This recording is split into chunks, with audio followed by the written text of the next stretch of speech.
తాకట్లో ఉన్న బంగారాన్ని విడిపించి ఆ రోజున మార్కెట్ ధర కట్టి మిగిలిన డబ్బును మీకు అందిస్తుంది కొమ్మూరి గోల్డ్.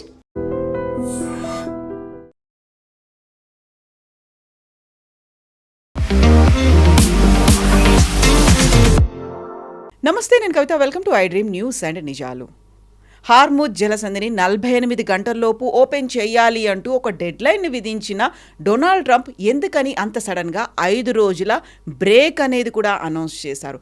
ఈ బ్రేక్ని ఇజ్రాయెల్ ఎందుకు యాక్సెప్ట్ చేయట్లేదు? ఇరాన్ నుంచే చర్చల ప్రతిపాదన వచ్చింది, డిస్కషన్స్ అవుతున్నాయని ట్రంప్ చెప్తున్నప్పుడు ఇరాన్ దాన్ని ఎందుకు కొట్టి పారేస్తోంది? యాక్చువల్గా అక్కడ ఏం జరుగుతోంది? డొనాల్డ్ ట్రంప్ ఎందుకని అంత సడన్గా 5 రోజుల బ్రేక్ అనేది అనౌన్స్ చేశారు? మనతో పాటుగా ఉన్నారు సీనియర్ జర్నలిస్ట్ సురేష్ కొచ్చాతిల్ గారు. సార్ నమస్తే. నిన్న మనం మాట్లాడుకున్న దానికి ఈవినింగ్ కల్లా అంత సడన్ చేంజ్ ఎందుకని వచ్చింది? 48 గంటలు అన్నారు, ఒక డెడ్ లైన్ చెప్పారు, అయిపోయింది. తర్వాత 5 రోజుల బ్రేక్ అన్నారు. 5 రోజుల బ్రేక్ కూడా వన్ సైడెడ్గా వచ్చినట్టుంది. ఐదర్ ఇజ్రాయెల్ ఆర్ ఇరాన్ కూడా యాక్సెప్ట్ చేయట్లేదు.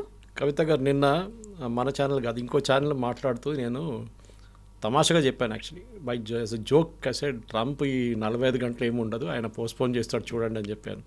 ఇప్పుడు వాళ్ళ క్లిప్ తీసుకొని ఆడుకుంటున్నారు, దాన్ని ట్రోల్ చేస్తున్నారు వాళ్ళు. Typically that's what he did. 48 గంటలు అనేది కాదు, ఆయన డెఫినెట్గా దాన్ని పోస్ట్పోన్ చేస్తాడని అందరికి తెలిసిందే. ఏంటిది? ఇది కాల్పుల విరమణ కాదు. ఓకే, ఆయన ఏమంటున్నా అంటే మేము మాట్లాడుతున్నాం, ఇరాన్తో మాట్లాడుతున్నాం. అది కూడా వాళ్ళు కాల్ చేసిండు, ఎవరు అని చెప్పట్లేదు. వాళ్ళు అంటే is it Oman, is it Turkey or is it మన ఈజిప్ట్?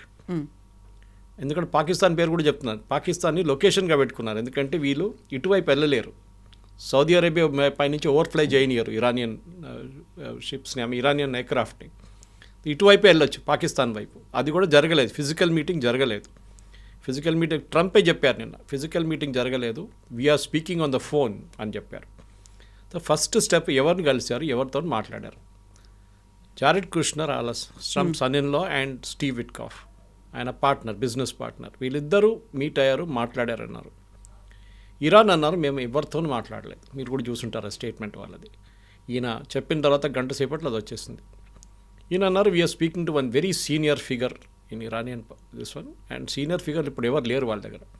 ఉన్నది ఒక ప్రెసిడెంట్ ఉన్నారు, స్పీకర్ ఆఫ్ ద వాళ్ళ పార్లమెంట్ ఉన్నారు, అది కాకుండా సుప్రీం లీడర్ ఉన్నారు. ఆయన ఉన్నారో లేదో తెలియదు. ఈ పరిస్థితిలో రూమర్స్ స్టార్ట్ అయింది. ఈయన మాట్లాడుతూనే స్పీకర్తోనే మాట్లాడుతుండొచ్చు, ఎందుకంటే వాళ్ళ దాంట్లో హైరార్కీలో speaker is very powerful position, మనలాగా కాదు. లారిజానీ మొన్న కొట్టేశారు చూడండి, he was security chief, he was the speaker. 8 సంవత్సరాలు ఆయన స్పీకర్గా ఉండే పార్లమెంట్ది. So it's very powerful post. So బహుశా ఈయనతో మాట్లాడుతున్నాను అనుకుంటే ఆయన కూడా డినే చేశాడు. ఇప్పుడు మళ్ళీ ఎవరితో మాట్లాడుతున్నారు, గోడతో మాట్లాడుతున్నారో అర్థం కావట్లేదు. సో ద థంబ్ రూల్ ఏంటంటే, ఒకటి ట్రంప్కున్న ఒకది సెన్సేషన్ క్రియేట్ చేయడం, అక్కడిక్కడ లేకుండా లాంగ్వేజ్ అసలు మార్చేస్తారు. ఫర్ ఎగ్జాంపుల్ నిన్న అడిగారు మీడియా వాళ్ళు, ఎయిర్క్రాఫ్ట్ దగ్గర ఎయిర్ ఫోర్స్ 1 పక్కన నిలబడి మాట్లాడుతున్నప్పుడు, మీరు ఏమేమి దీంట్లో పాయింట్స్ ఏమి డిస్కస్ చేసినారు? మా దగ్గర 15 పాయింట్లు ఉందన్నారు. And point number 1, 2, 3 struck off over, discussion అయిపోయిందన్నారు. ఏంటి పాయింట్ నెంబర్ 1? యురేనియం వాళ్ళ దగ్గర they can never have a nuclear weapon అన్నారు. అది ఎట్లా చేస్తారంటే, వాళ్ళ దగ్గర న్యూక్లియర్ డస్ట్ ఉంది కదా, ఆ డస్ట్ అంతా మేము తీసుకుంటాం అన్నారు. అప్పుడు ప్రెస్ వాళ్ళకు కూడా అర్థం కాదు, ఈ డస్ట్ ఏంటి, న్యూక్లియర్ డస్ట్ ఫస్ట్ టైం వింటున్నాం మనం. ఈ గోల్డ్ డస్ట్ అని విన్నాం, కానీ న్యూక్లియర్ డస్ట్ ఏంటి? అది యురేనియం గురించి మాట్లాడుతున్నాం, ఆయనకు అది కూడా తెలియదు. ఎవరు ఆయన్ని బ్రీఫ్ చేస్తున్నారు, ఎవరు ఆయనతో మాట్లాడుతున్నారు? ఇన్ఫ్యాక్ట్ ఆయన ఇరానియన్స్ గురించి అంటున్నారు, ఇరానియన్స్ మాట్లాడలేదు ఎక్కువ అని చెప్పి ఎవరో మీడియాలో అడిగారు. వాళ్ళ దగ్గర ఒక పిఆర్ ఏజెన్సీని తీసుకురామనండి, వాళ్ళు బాగా చేస్తారు దీనికన్నా అంటున్నారు. అంటే ఇరానియన్స్ వాళ్ళు ఎక్స్ప్రెస్ చేయలేకపోతున్నారంట వాళ్ళు చేసింది. ఎనీవే, ట్రంప్ ఐడియా ఏంటి? ఆయనకి కవిత గారు 2-3 ఇష్యూస్ ఉన్నాయి.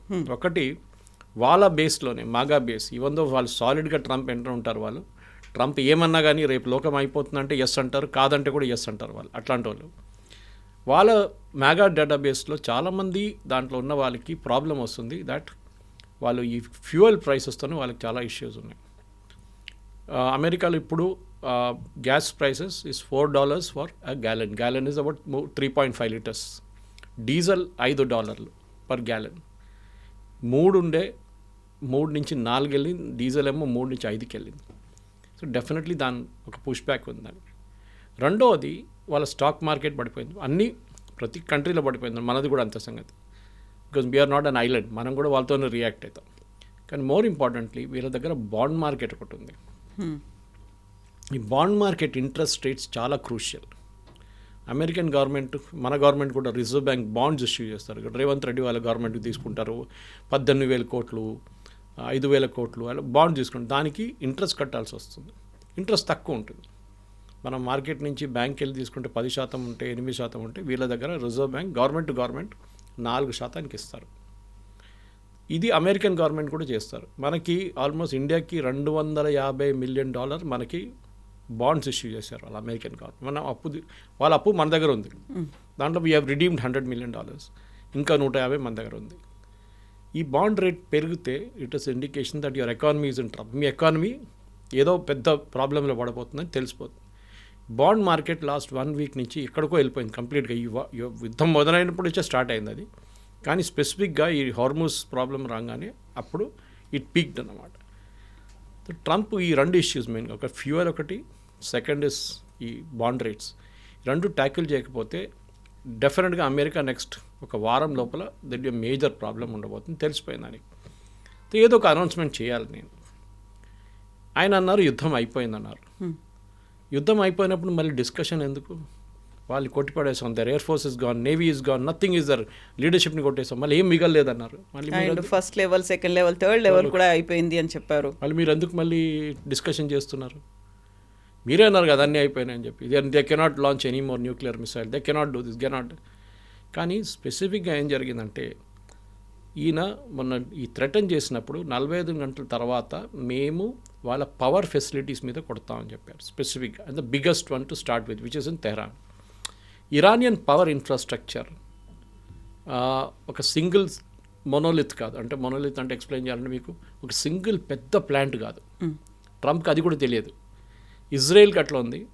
చాలా దేశాలకి ఒక సెంట్రల్ పవర్ స్ట్రక్చర్ ఉంటుంది, అక్కడి నుంచి డివైడ్ అవుతుంది పవర్ అని. మనకు కూడా లేదు అట్లా. మనకి నాగార్జున సాగర్ ఇక్కడ ఉంది, శ్రీశైలం అక్కడ ఉంది, బాక్రానంగల్ ఇక్కడ నార్త్లో ఉంది, ఇక్కడ మన కల్పాకం ఇక్కడ ఉంది. These are different places. Kudankulam nuclear power plant, like that different. Thermal కొత్తగూడెంలో మన ప్లాంట్స్ డిస్ట్రిబ్యూటెడ్ ఉన్నాయి. మన ఒక్క ప్లాంట్ని కొడితే ఆ ప్లాంట్ ప్రాబ్లంలో వస్తుంది, మిగతా ప్లాంట్కి ప్రాబ్లం రాదు. అఫ్కోర్స్ గ్రిడ్ ఇష్యూ ఉంటుంది, గ్రిడ్ ఫ్రీక్వెన్సీ పడిపోతుంది ఇమీడియట్గా. కానీ we can isolate that grid, పెద్ద ఇష్యూ కాదు. ఇది ట్రంప్ కూడా తెలియదు. మేము వాళ్ళు అన్నిటికంటే పెద్దదాన్ని కొట్టిపోతున్నాం అంటే ఆయన కథ పెద్దదనే కాన్సెప్ట్ లేదు. ఇవాళ వాళ్ళ ఎనర్జీ మినిస్టర్ ఎక్స్ప్లెయిన్ చేశారు అది మీడియాకి. Unlike Israel or other Arab countries, మేము అది డిస్ట్రిబ్యూషన్ కూడా మేము కంప్లీట్లీ డీసెంట్రలైజ్ చేసాం. మనం దీని గురించి డీసెంట్రలైజేషన్ ఆఫ్ మిసైల్స్ గురించి మాట్లాడాం చూడండి. ప్రతి డిస్ట్రిక్ట్కి వాళ్ళు వాళ్ళ కమాండర్స్ని పెట్టుకున్నారు. ఇదే వాళ్ళు పవర్ కూడా చేశారు. వాళ్ళ బ్రెయిన్ ఆలోచించండి. వాళ్ళు ద థాట్ త్రూ దిస్, రేపు మా మీద ఇట్లాంటి ఒక దాడి జరగవచ్చు అనేది. ఇప్పుడు వాళ్ళేమన్నారంటే మమ్మల్ని కొట్టారా, okay we will undergo the problem, but మిమ్మల్ని కొడతాం. ఎవరిని? సౌదీ అరేబియాని, ఖత్తర్ని, కువైట్ని, అందరినీ మేము వాళ్ళ పవర్ స్ట్రక్చర్ మీద కొడతాం. కొట్టినప్పుడు ఏమవుతుంది? 1, వాళ్ళ పవర్ సిస్టమ్ మొత్తం పోతుంది. రెండవది, ఎందుకంటే వీళ్ళందరూ గ్యాస్ లేకుండా ఆయిల్ మీద ఆపరేట్ చేస్తారు. We will destroy that. వీళ్ళ డీసాలినేషన్ ప్లాంట్ కూడా పోతుంది దాంతో. ఖత్తర్ లాంటి కంట్రీలో 100% వాళ్ళ నీళ్ళు, తాగే నీళ్ళ నుంచి వాళ్ళు పనికైనా యూజ్ చేసే నీళ్ళు కూడా, స్నానం చేయడం కూడా వాళ్ళు డీసాలినేషన్ ప్లాంట్ నుంచి వస్తున్న నీళ్ళు వాడుకుంటారు. సముద్రం నుంచి మార్చిన నీళ్ళు అవి. సీ నుంచి డీసాలినేషన్ సాల్ట్ తీసేసి ఆ ప్రాసెస్లో స్వీటన్ అప్ చేసి కొంచెం తీసుకొస్తుంది. వేరే Saudi Arabia 50%. They have 50% normal water. ఎందుకంటే చాలా పెద్ద కంట్రీ, వాళ్ళ దగ్గర అక్విఫైర్స్ ఉండొచ్చు, మనలాంటి బోర్వెల్స్ ఉండొచ్చు, ఏదైనా ఉండొచ్చు. వాళ్ళ దగ్గర రివర్స్ ఎంత పెద్ద రివర్స్ ఏం లేవు వాళ్ళ దగ్గర. ఇటువైపు కువైత్ దగ్గర same problem, Bahrain same issue, నీళ్ళు లేవు వాళ్ళ దగ్గర. మీరు కొట్టారో మేము నీళ్ళు కొట్టేస్తాం. ఇమ్మీడియట్లీ అరబ్ కంట్రీస్కి ప్యానిక్ అయిపోయారు వాళ్ళు. ఎందుకంటే ఎక్కువ, మన ఖత్తర్ అంటే 4 లక్షల మంది వాళ్ళ పాపులేషన్, కానీ మన పాపులేషన్ దానికన్నా చాలా ఎక్కువ. నేను మోదీ గారు చెప్పారు చూడండి, 1 కోటి మంది Indians, 1 crore people are working in GCC countries. The impact అందరి మీద ఉండబోతుంది. వీళ్ళు ప్యానిక్గా ఇమ్మీడియట్లీ ట్రంప్కి మెసేజ్ పంపించారు that you cannot do this. మీరు చేస్తే ఎల్లుండి మేము ఉండం, మా దేశమే మొత్తం పోతుంది కంప్లీట్గా. మా ప్రజలు రోడ్డు మీదకి వచ్చేస్తారు, హాస్పిటల్కి కరెంట్ ఉండదు, డీసాలినేషన్ ప్లాంట్కి కరెంట్ ఉండదు, దేనికి పవర్ ఉండదు. So Trump immediately reaction that నేను ఆపేస్తున్నాను 5 days. కవిత గారు, డే చూడండి. ఈయన అనౌన్స్ చేసిన ఏ రోజు అనౌన్స్ చేశారు? Monday, Tuesday, Wednesday, Thursday, Friday. Stock market open ఉండేది ఈ 5 రోజులు. అమెరికన్ స్టాక్ మార్కెట్ ఓపెన్ అయ్యే టైంకి చెప్పారు. సండే రోజు చెప్పలేదు, మండే రోజు చెప్పారు. చూడండి ఆయన అనౌన్స్మెంట్ ట్రిక్. ఇది జరిగింది. Immediately stock market picked up. ఇప్పుడు అలిగేషన్స్ ఏంటంటే మన దాంట్లో ఇన్సైడర్ ట్రేడింగ్ అంటారు. అంటే మీరు ఒక కంపెనీ నడిపిస్తున్నారు, మీ కంపెనీ చైర్మన్ మీరు ఫైనాన్షియల్ రిజల్ట్స్ రిలీజ్ చేయబోతున్నారు. మీకు తెలుసు ఫైనాన్షియల్ రిజల్ట్స్ ఈసారి బాగా వచ్చిందా లేకుంటే it has gone below expectations. దాది మీ స్టాక్ మార్కెట్ మీ షేర్ మీద ఇంపాక్ట్ ఉంటుంది. మీరు ఈ పీరియడ్లో, దట్ ఈస్ ఈ రిజల్ట్స్ వచ్చే పీరియడ్లో దాని కొన్ని రోజుల తర్వాత మీరు అమ్మకూడదు, కొనకూడదు షేర్లు. యూ అండ్ బోర్డు మెంబర్స్ ఎవరెవరు ఉన్నారో మీరు అది పెద్ద సెబీ రూల్స్ ఉంది దానికి. ఇన్సైడర్ ట్రేడింగ్ అంటారు దాన్ని. ఇప్పుడు ఏమంటున్నారంటే ట్రంప్ వాళ్ళ ఫ్రెండ్స్కి ట్రంప్ ముందే చెప్పారు, నేను ఈ అనౌన్స్మెంట్ చేయబోతున్నాను, మీరందరూ షేర్లు కొనుక్కోండి. ఎందుకంటే షేర్ అంతా పడిపోయింది కంప్లీట్గా. కొనుక్కోగానే నేను చెప్పగానే షేర్ పైకి వెళ్ళిపోతుంది, అమ్మేసుకోండి. హాఫ్ అన్ అవర్ లోపల 220 పాయింట్స్ ఎక్కింది షేర్లు. And within half an hour మళ్ళీ పడిపోయింది. అంటే వీళ్ళు కొనుక్కున్న వాళ్ళు అమ్మేసుకున్నారు. So there is an enquiry going on. Insider trading జరిగిందా లేదా, ఎవరెవరు కొన్నారు, ఎవరెవరు అమ్మారు, that be huge database check చేయాల్సి వస్తుంది. కానీ ట్రంప్ చాలా క్లియర్గా చేసిన పని దీనికోసం. ఒకటి, he wanted to get the stock market up. రెండోది, ఇరాన్ కూడా చెప్పారు ఫ్యూయల్ ప్రైసెస్ని తగ్గించడానికి అని చెప్పి. అండ్ ఇమ్మీడియట్లీ బ్రెంట్ క్రూడ్ 100 కన్నా తక్కువ వచ్చేసింది. ముజర్బాన్ వాళ్ళ క్రూడ్, సౌదీ అరేబియన్ క్రూడ్ కూడా తగ్గింది. ఇప్పుడు 90-95 దగ్గర నడుస్తుంది. ఈ రెండే ట్రంప్కి కావాలండే మెయిన్గా. ఆయనకి ఇరాన్ని కొట్టడం కానీ, ఇరాన్ మీద దాడి చేస్తే కూడా మేము దాన్ని ఆపుతామని చెప్పిన మనుషులు ఇవాళ పొద్దున ఇరాన్ పవర్ ప్లాంట్ మీద కొట్టారు. పవర్ ప్లాంట్ మీద కొట్టారంటే మీరు చెప్పొచ్చు మళ్ళీ అది వైలేషన్ కాదా అంటారు. కాదు, ఆ పవర్ ప్లాంట్కి వెళ్ళి ఒక గ్యాస్ పైప్ ఉంది, that is what supplies gas to the plant, దాన్ని కొట్టారు ఇజ్రాయెల్ అండ్ యుఎస్. అప్పుడు మీరు చెప్పిన మాట మొత్తం పోయింది కదా. ఆ ప్లాంట్ వాళ్ళ పొద్దు నుంచి పనిచేయట్లేదు. డైరెక్ట్గా పవర్ ప్లాంట్ మీద అటాక్ చేయకుండా ఇండైరెక్ట్గా వెళ్ళేటువంటి సప్లై. అడిగితే ఏమన్నారు, మేము రోడ్ మీద ఒక పైప్ పోతాం, పైపుని కొట్టామంటారు. ఇది వీళ్ళ ట్రిక్ అనమాట. తో ఇప్పుడు స్పీకర్ ఆఫ్ ఇరానియన్ పార్లమెంట్తో మాట్లాడని చెప్పిన మంచి will come back to that topic. Mohammad Bagher Ghalibaf ఆయన పేరు. ఆయన హైరార్కీలో పాసిబ్లీ 10వ-11వ స్థానంలో ఉన్నారు. ఆయనకన్నా పైన చాలామంది ఉన్నారు. ఈ స్పెషల్లీ అయతోల్లా ర్యాంక్లో ఉన్న వాళ్ళు చాలామంది, వాళ్ళ దగ్గర 2-3 ఉన్నారు. ఈ ట్రంప్ ఏమంటున్నా అంటే హూ కంట్రోల్స్ హార్మోస్. నిన్న అదే ఎయిర్క్రాఫ్ట్ పక్కన నిలబడి మాట్లాడినాడు, అన్నారు. And that ayatollah, whoever is ayatollah, ఆయనతో నేను కంట్రోల్ చేస్తాను అంటే వీళ్ళిద్దరు కలిసి స్టేట్ ఆఫ్ హార్మోస్ నడిపిస్తారంట. ఆలోచించండి, అమెరికన్ ప్రెసిడెంట్, ఆయన దేశం చూసుకోవాలి, స్టేట్ ఆఫ్ హార్మోస్ చూసుకుంటారా? ఇది అర్థం కావట్లేదు. మీరేం చెప్పారు ఇనీషియల్ స్టేట్ ఆఫ్ హార్మోస్ని ఓపెన్ పెట్టండి, లేకుంటే బాంబ్ చేస్తాం. మీరు చేస్తారా లేదా? ఇప్పుడు ఏమంటున్నారు, నేను ఆయనతో కూర్చొని నేను కూడా గేట్ కాడ కూర్చుంటాను, ఒక స్టూల్ వేసుకొని కూర్చుంటాను, అక్కడ ఏ షిప్ వస్తుంది, ఏ షిప్ వెళ్తుంది, నేను చూసుకుంటూ కూర్చుంటాను. ఇది అమెరికన్ ప్రెసిడెంట్ పని అండి, ఇది అమెరికా పని అండి, ఇది కాదు. It is not there job. Arab countries ఉన్నారు, వాళ్ళు చూసుకుంటారు ఇదంతా, కానీ అది లేదు, నేనే చూసుకోవాల్సిందాన్ని. ఈ ఐ మీ మై సెల్ఫ్ అని చూడండి. ఈ యుద్ధం మొదలైనప్పుడు కవిత గారు మీకు తెలిసి ఉంటుంది, 2-3 మెయిన్ అబ్జెక్టివ్స్ ఉంటాయి. ఒకటి, రెజీమ్ చేంజ్, గవర్నమెంట్ని మార్చేస్తాం. రెండవది యురేనియం స్టాక్ పైల్స్, అంటే న్యూక్లియర్ వెపన్ తయారు చేయడం. మూడవది వీళ్ళది మిస్సైల్ అండ్ డ్రోన్స్, అది కంప్లీట్గా ఎలిమినేట్ చేయాలి. మూడవది చేశారు చాలా మటుకు, ఇంక్లూడింగ్ మ్యానుఫ్యాక్చరింగ్ యూనిట్ చాలా కొట్టారు. కానీ ఇప్పుడు కూడా ఇవాళ పొద్దున మనం మాట్లాడుతున్నప్పుడు ఈ టైంకి 25 డ్రోన్లు కొట్టారు సౌదీ అరేబియా మీద, యుఏఈ మీద 11 డ్రోన్లు కొట్టారు. ఆలోచించండి, ఇంత అయినాక కూడా వాళ్ళు చేస్తున్నారు. అంటే they are provoking the Arab nations to attack. కానీ వాళ్ళు చేయట్లేదు, వాళ్ళు చాలా స్మార్ట్ అయిపోయినారు. ఇప్పుడు సౌదీ అరేబియా ఇరాన్ని కొట్టారనుకోండి, ఈ వార్ ఎక్స్పాండ్ అయిపోతుంది. మళ్ళీ సౌదీ అరేబియా మీద ఉన్న డ్రోన్లు అన్నీ పంపించేస్తాడు. ఇప్పుడున్న పరిస్థితిలో ఫస్ట్ మ్యాటర్ జరగలేదు, ఇరానియన్ రెజీమ్. నా అనాలిసిస్ ప్రకారం ట్రంప్ ఏం గేమ్ ఆడుతున్నారంటే, ఒకటి అక్కడ ఉన్న వాళ్ళ నడిమిట్లోనే ఒక కన్ఫ్యూజన్ క్రియేట్ చేస్తున్నారు. అది టిపికల్ పాలిటిక్స్. ఇప్పుడు మన దగ్గర కూడా పార్టీలు ఉంటే 3 గ్రూపులు ఉంటే, మీరు ఒక గ్రూప్ చెప్తారు నేను మీ వాళ్ళని ముఖ్యమంత్రి చేస్తాను, రెండోవని పిలిచి అదే అంటారు, మూడోవని పిలిచి అదే అంటారు. వీళ్ళు ముగ్గురు అనుకుంటారు మా లీడర్ ముఖ్యమంత్రి అయిపోతాడు. కానీ మీరు ఆడే గేమ్ ఇంకోటి, ఒక్కరే సపోర్ట్ చేస్తారు మీరు. Possibly speaker of Iranian parliament Mohammad Bagher, ఆయన్ని బహుశా ఈయన ఒక లీడర్గా తయారు చేస్తున్నారు. మనం వెనిజువేలాలో చేసాం చూడండి అట్లా. కానీ ఇరాన్లో పవర్ అనేది మీకు తెలిసిందే, it is with the Iran national security guards. వాళ్ళ దగ్గర ఉంది. వాళ్ళు డిసైడ్ చేస్తారు ఎవరు ప్రధానమంత్రి, ఎవరు స్పీకరు, ఎవరు సుప్రీం లీడర్ అని డిసైడ్ చేసేది రెవల్యూషనరీ గార్డ్స్ వాళ్ళ దగ్గర. ఆ పవర్ ట్రంప్కి ఏం చేయలేకపోతాడు. ట్రంప్ ఎంత ప్రయత్నించా కానీ ఈ రెవల్యూషనరీ గార్డ్స్ పక్కన జరగకుండా ఏం చేయలేరు. ఇది మెయిన్ థింగ్ అవుతుంది. This is the problem. ఎందుకంత సడన్గా ట్రంప్ వన్ సైడెడ్గా డెసిషన్ తీసుకున్నాడు? Not even approaching Israel. కలిసి అటాక్ చేశారు, కలిసే యుద్ధం చేస్తున్నారు. ఇప్పటిదాకా నెతన్యాహు మాట్లాడలేదు, ట్రంపే మాట్లాడుతూ వచ్చాడు. సడన్గా ఇప్పుడు నెతన్యాహు చెప్పింది నేను ట్రంప్తో మాట్లాడతాను, we will continue the war, మేము అటాక్స్ చేస్తూనే ఉంటాము అనేటువంటి మాట నెతన్యాహు దగ్గర నుంచి వచ్చింది. సో ఆ షాక్ అనేది ఎవరికి తగిలింది? అసలు నెతన్యాహుకు తగిలిందా, ఇరాన్కి తగిలిందా, సొంతంగానే ట్రంప్ చేసుకున్నారా? నెతన్యాహు మెంటలీ ప్రిపేర్డ్గా ఉన్నాడు. ఆయనకి తెలుసు ట్రంప్ మెంటాలిటీ ఎట్లా అని.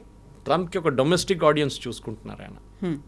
ఆయిల్ ప్రైసెస్ పెరిగింది, బాండ్ ప్రైసెస్ పెరిగింది, దాంతోపాటు ఇన్ఫ్లేషన్ పెరిగింది. వాళ్ళ డొమెస్టిక్ ఆడియన్స్ సఫర్ అవుతున్నారు. సో డెఫినెట్గా ట్రంప్కి అక్కడ మిడ్ టర్మ్ పోల్స్ రావబోతుంది. దాని మీద డెఫినెట్గా ఇంపాక్ట్ ఉంటుంది. అదొకటి ఉన్నప్పుడు ఇజ్రాయెల్కి ఆ ప్రాబ్లం లేదు. ఇజ్రాయెల్లో ఎలక్షన్ రాబోతుంది ఇంకా కొన్ని నెలల తర్వాత. నెతన్యాహు డెఫినెట్లీ ఎలక్షన్ గెలుస్తారు. ఆయనకి ఈ వార్ ఎన్ని రోజులు నడుస్తుందో అన్ని రోజులు ఆయనకి ఎలక్షన్ గెలవడానికి ఛాన్స్ ఉంటుంది. కావాలంటే ఎలక్షన్ నడుస్తున్నప్పుడు కూడా ఆయన బాంబ్ చేసుకుంటాడు కావాలంటే ఓట్ల కోసం.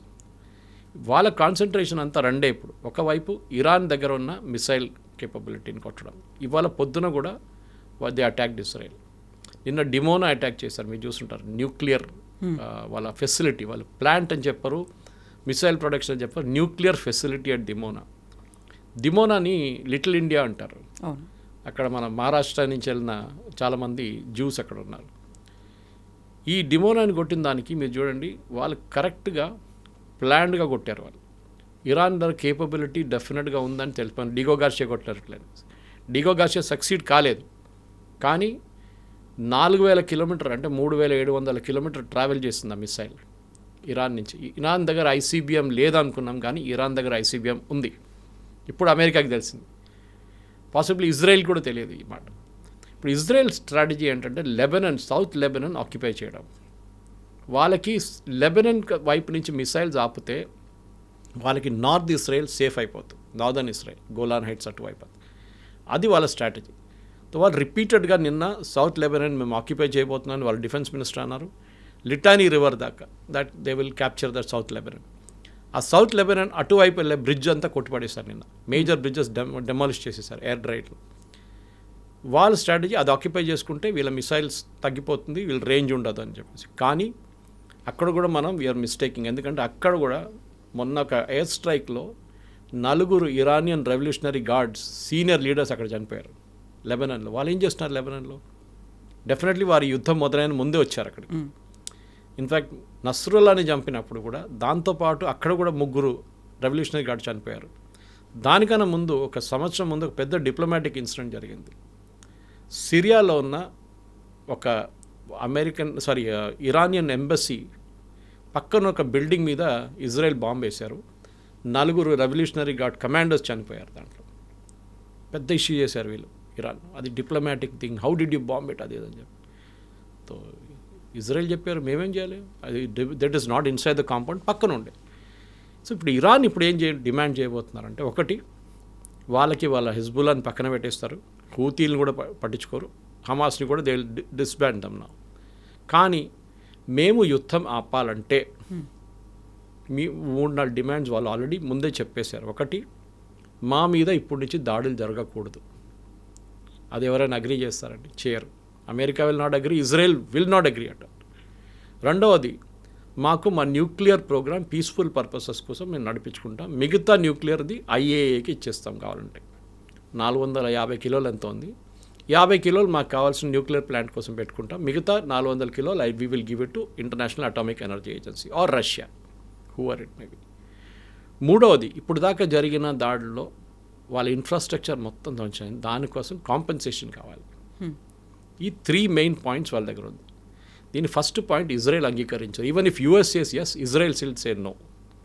వాళ్ళకి ఏంటంటే ఏ రోజు కావాలంటే ఇరాన్ వెళ్ళి మేము కొట్టచ్చు అనే ఒక కాన్ఫిడెన్స్ ఉంది వాళ్ళకి. బికాజ్ ఎయిర్ డిఫెన్స్ మొత్తం పోయింది, వాళ్ళ రాడార్ పనిచేయట్లేదు, ఎయిర్ క్రాఫ్ట్ లేదు వాళ్ళ దగ్గర. So they are doing this.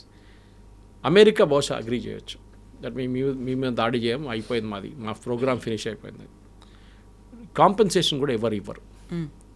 Uranium is a touch issue. ఎందుకంటే యురేనియం ఒకసారి వీళ్ళ చేతికి వచ్చేస్తే అమెరికా ఆర్ ఐఏఏ ఒక కాన్ఫిడెన్స్ వచ్చేస్తుంది, వీళ్ళు ఇంకా న్యూక్లియర్ వెపన్స్ డెవలప్ చేయలేరు అని చెప్పేసి. ఈ 3 పాయింట్స్ వాళ్ళు అడిగారని చెప్పి నిన్న కూడా I made a note of that అన్నమాట.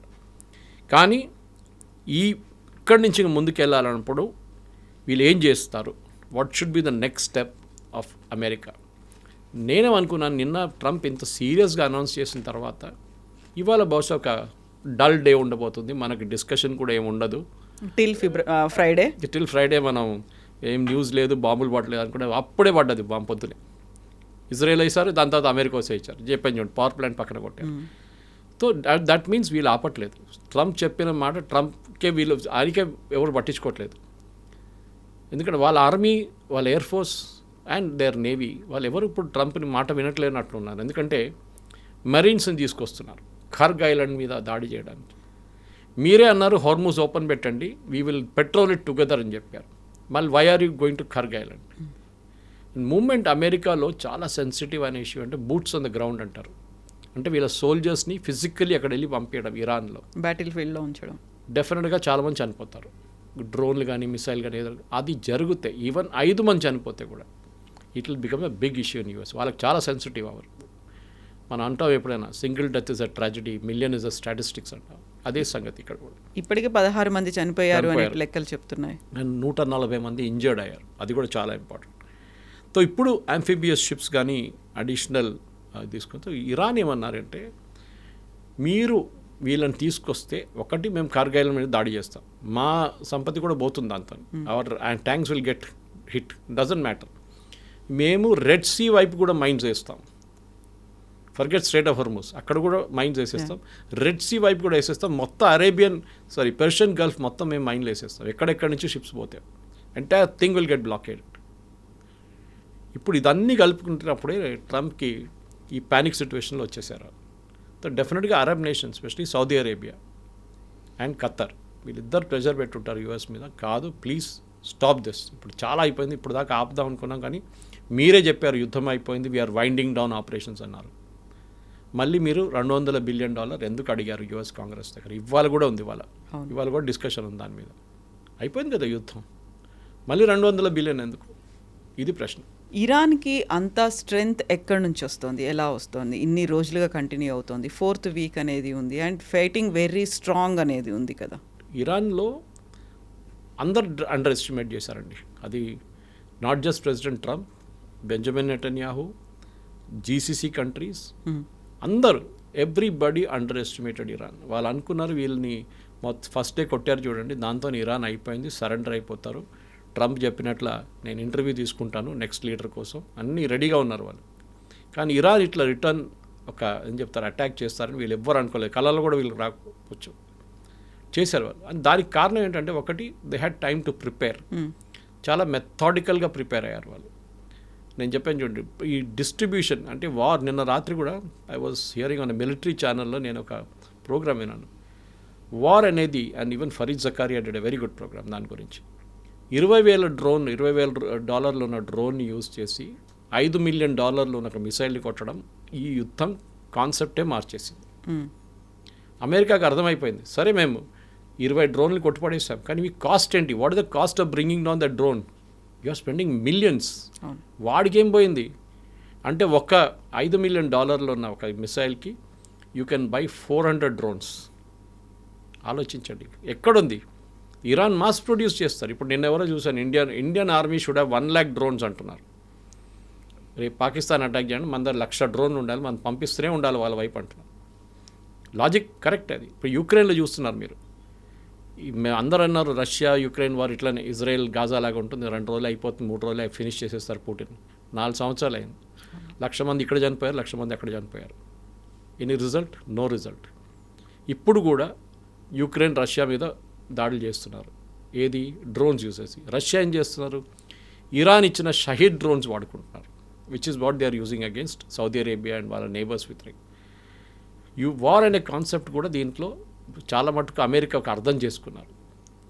మైట్ ఈస్ నాట్ రైట్ అంటే మీ దగ్గర పెద్ద షిప్లు, పెద్ద మిసైల్ సిస్టమ్స్, అది ఇది టామహాక్ పనికి రాదు. జెరాల్డ్ ఫోర్డ్లో లాండ్రీ రూమ్లో ఒక ఫైర్ వచ్చింది, అది అవుట్ ఆఫ్ యాక్షన్ అయిపోయింది, గాన్ ఫినిష్డ్. మీ దగ్గర ఉన్న F-35 బాంబర్ మీద ఇరాన్ స్టెల్త్ బాంబర్ మీద వాళ్ళు అటాక్ చేశారు. వాళ్ళ దగ్గర అంత పెద్ద యాంటీ ఎయిర్క్రాఫ్ట్ సిస్టమ్స్ లేదు. వాళ్ళ మిసైల్స్ ఉండొచ్చు, డ్రోన్స్ ఉండొచ్చు, కానీ యాంటీ ఎయిర్క్రాఫ్ట్ సిస్టమ్స్ ఎక్కడి నుంచి వచ్చింది? వాళ్ళ పాత చైనీస్ సిస్టమ్ ఉండొచ్చు, లేకుంటే రష్యన్. మీ దగ్గర F-35 suppose be stealth bomber, రాడార్లా కనిపించదు, వాళ్ళకి ఎట్లా కనిపించింది? This is going. అప్పుడు యుఎస్ అందరికన్నా ఇది వాళ్ళు అనుకున్నారు, మా దగ్గర ఉన్న technology world's most powerful army, మా నేవీ పవర్ఫుల్ ఉంది, అన్నీ బాగానే ఉంది. కానీ ఇప్పుడు కూడా మీరు స్ట్రేట్ ఆఫ్ హార్మోస్ ఒక హైపోథెటికల్ సిచ్యువేషన్ తీసుకుందాం కవిత గారు. రేపు స్ట్రేట్ ఆఫ్ హార్మోస్ మేము ఓపెన్ చేయమని ఇరాన్ చెప్తున్నప్పుడు అమెరికా ఏం చేస్తాం? వాళ్ళు దాడి చేస్తారు వీళ్ళ మీద. మేము ఎస్కాట్ చేసి షిప్స్ని తీసుకెళ్తా అంటారు. Okay, great. తీసుకెళ్తున్నప్పుడు ఒక చిన్న బోట్ చాలు. మన దగ్గర ఈ ఇన్ఫ్లేటబుల్ బోట్స్ ఉంటుంది, యమహా మోటార్ పెట్టుకొని నడిపిస్తారు. అట్లాంటి ఒక మోటార్ ఇద్దరు కూర్చోవచ్చు, ముగ్గురు కూర్చోవచ్చు. దాంట్లో సూయిసైడ్గా యూజ్ చేసుకుంటారు. దాన్ని వెళ్ళి షిప్స్ని కొడతారు. ఒక్క షిప్ కొడితే చాలు, సైకలాజికల్ ఇంపాక్ట్ మిగతా అందరి మీద ఉంటుంది. అది it cannot move. Strait of Hormuz open చేయాలంటే Iran should agree first. Iran చెప్పాలి ఎస్ వీ విల్. దీనికి నెగోసియేషన్స్ అంటారు. ఇది నెగోసియేషన్ చేయాల్సిన పని చేసేటోళ్ళు ఎవరు కనిపించట్లేదు. స్టీవ్ విట్కాఫ్ అండ్ యారెడ్ కుష్నర్కి ఏం పొలిటికల్ ఎక్స్పీరియన్స్ ఉంది? ఏం లేదు.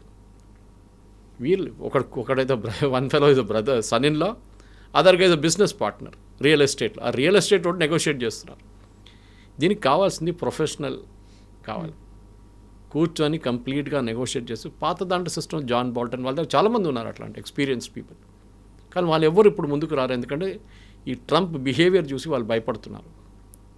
ఒక్కరోజు ఏదో అంటాడు, నెక్స్ట్ డే ఇంకోది అంటాడు. They cannot do like that. Negotiations అన్ని చాలా కేర్ఫుల్గా చేయాల్సి వస్తుంది.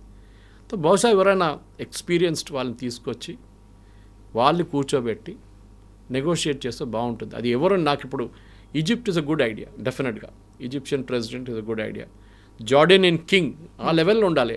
ఏదో వాళ్ళ పిల్లల్ని పంపించడం కాదు, డిఫెన్స్ మినిస్టర్ నువ్వు మా ఫారిన్ మినిస్టర్ వెళ్ళని చెప్పడం కాదు. దట్ టాప్ లెవెల్లో ఈ నెగోసియేషన్స్ ఉండాలి. షార్మల్ షేక్కి వెళ్ళండి, లేకుంటే జెనీవాకి వెళ్ళండి, ఎక్కడైనా వెళ్ళండి, but SIT down and talk. ఎందుకంటే ఈ యుద్ధం అనేది మొత్తం లోకం మొత్తం మార్చేస్తుంది. ఒక ఏం చెప్తారు, అపోకాలిప్స్ వచ్చింది మొత్తం అక్రాస్ ద వరల్డ్. ప్రతి ఎకానమీ, శ్రీలంకలో ప్రతి వారం ఒక 2 వీలర్కి 5 లీటర్లు పెట్రోల్ అండ్ 4 వీలర్కి 15 లీటర్ పెట్రోల్ అంతే ఫిక్స్ చేశారు. మన దగ్గర లేదు. మన దగ్గర చేస్తే అయిపోతుండే ఇప్పుడు దాకా. మోదీ మీద అది ఇది మొత్తం. ఇప్పుడు కూడా పెట్రోల్ ఫుల్ ట్యాంక్ కొట్టించుకుంటున్నారు అందరు. పాకిస్తాన్లో కూడా హై ఎండ్ కార్లకి ఇచ్చేటువంటి పెట్రోల్ అండ్ డీజిల్ని కూడా ఎక్కువ రేట్ పెంచేశారు, 300 rupees litre. Pakistan is 4-day week. Private companies, government organisation and స్కూల్స్కి 4-day వీక్ చేసేసారు. గవర్నమెంట్ వెహికల్స్ యూజ్ చేయకూడదు. మన దగ్గర ఆ పరిస్థితి రాలేదు, కానీ వస్తుంది. మోదీ గారు నిన్న స్పీచ్ ఇస్తూ అన్నారు, we have to change the way. కోవిడ్లో మనం ఎట్లా మార్చుకొని ఎట్లా ఛాలెంజ్ ఫేస్ చేసాం, మనం అదే టైప్లో మనం చేయాల్సి వస్తుంది. ఇక్కడే మళ్ళీ లాక్డౌన్ ఏమైనా పెడతారా అనే మాట కూడా వినిపిస్తుంది. లాక్డౌన్ జరగదు. Lockdown is no. దీనికి లాక్డౌన్ అక్కర్లేదు. It's not an infection. దీనికి కావాల్సింది ఏంటంటే మనం స్పెషలీ మన కుకింగ్ మెథడ్స్ మార్చుకోవాల్సి వస్తుంది చాలా మటుకు. అది 3-4 రేంజెస్లో ఉంటుంది. నిన్ననే గవర్నమెంట్ ఆఫ్ ఇండియా ఒక నోటిఫికేషన్ ఇష్యూ చేశారు. పైప్ న్యాచురల్ గ్యాస్ని ప్రయారిటీ ఇవ్వబోతున్నాం. మన దగ్గర భాగ్యనగర్ గ్యాస్ ఉంది, which belongs to Reliance. Pipe natural gas ప్రతి చోట్ల వాళ్ళు పైప్ వేసుకున్నారు, కానీ డిస్ట్రిబ్యూషన్ జరగట్లేదు. ఇది మన ఎలక్ట్రిసిటీ కనెక్షన్ లాగా. మీరు మెయిన్ రోడ్ మీద 11 kV వేసేసారు, కానీ లోపల తీసుకోవాలంటే మీకు లోవర్ లెవెల్ కావాల్సి వస్తుంది పవర్ సప్లై. అక్కడి నుంచి ట్రాన్స్ఫార్మర్కి వెళ్తుంది, ట్రాన్స్ఫార్మర్ నుంచి 220కి వెళ్తుంది. ఇది జరగట్లేదు. సో పైప్స్ ప్రతి చోట వేసారు, కానీ దాన్ని డిస్ట్రిబ్యూషన్ చేయట్లేదు. అది మనం on a war footing basis ప్రతి సిటీలో చేయాల్సి వస్తుంది. నేను బహుశా చెప్పే ఉంటాను మీద, నేను ట్రివాండ్రంలో ఉన్నప్పుడు when I was working with జనం టీవీ, నేను అక్కడ వాళ్ళు నాకు ఒక 3 bedroom ఫ్లాట్ ఇచ్చారు.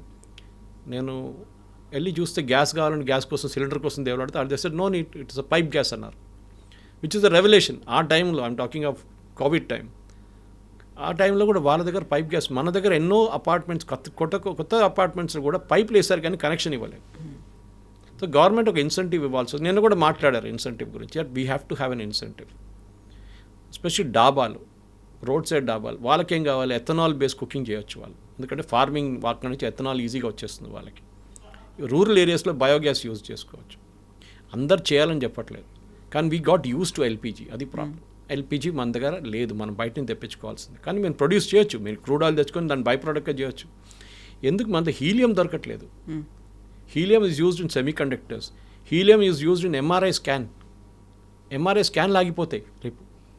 ఎక్కడి నుంచి తీసుకు మీరు మనం పెట్రోల్ డీజిల్ గురించి ఆలోచిస్తున్నాం, కానీ దాని యూసేజ్ ఎక్కడెక్కడికో వెళ్తుంది. అది ఇది మెయిన్ రీజన్. సో మనం ఏం చేయాలంటే right no priority, of course వాళ్ళ నడిమిట్లో వాళ్ళు కొట్టుకుంటారు, రేపు వాళ్ళు బై దోస్తులు అయిపోతారు, మనం బయట వీ విల్ బీ సఫరింగ్ అన్నమాట. సో మనం మన డిపెండెన్స్ ఆన్ గల్ఫ్, అక్కడున్న ఫారిన్ ఎక్స్చేంజ్ మనం ప్రిజర్వ్ చేయాలంటే వీ హ్యావ్ టు మన మార్పు మన వైపు కూడా తీసుకురావాల్సి వస్తుంది.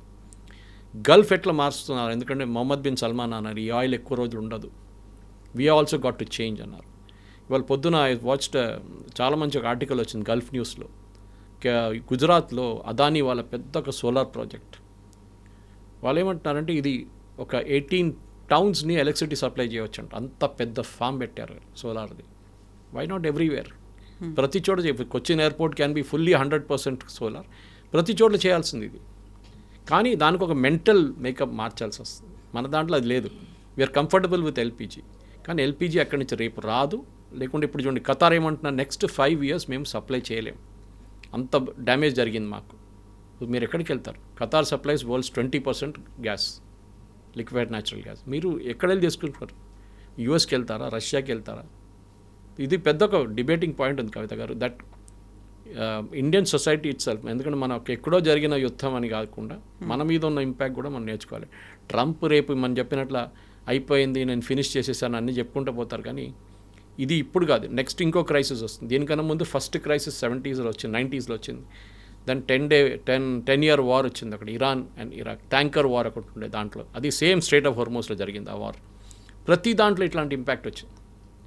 సో మనం కూడా ఈ నెక్స్ట్ క్రైసిస్ వచ్చేదాకా వెయిట్ చేయకుండా, క్రైసిస్ వచ్చే ముందు కూడా మనం ఇష్యూ సార్ట్అవుట్ చేసుకోవాలి. అది వన్ బిగ్ లెసన్ ఈ పర్టికులర్ కాన్ఫ్లిక్ట్ నుంచి. Okay sir, thank you so Thank you much. very much. Thank you.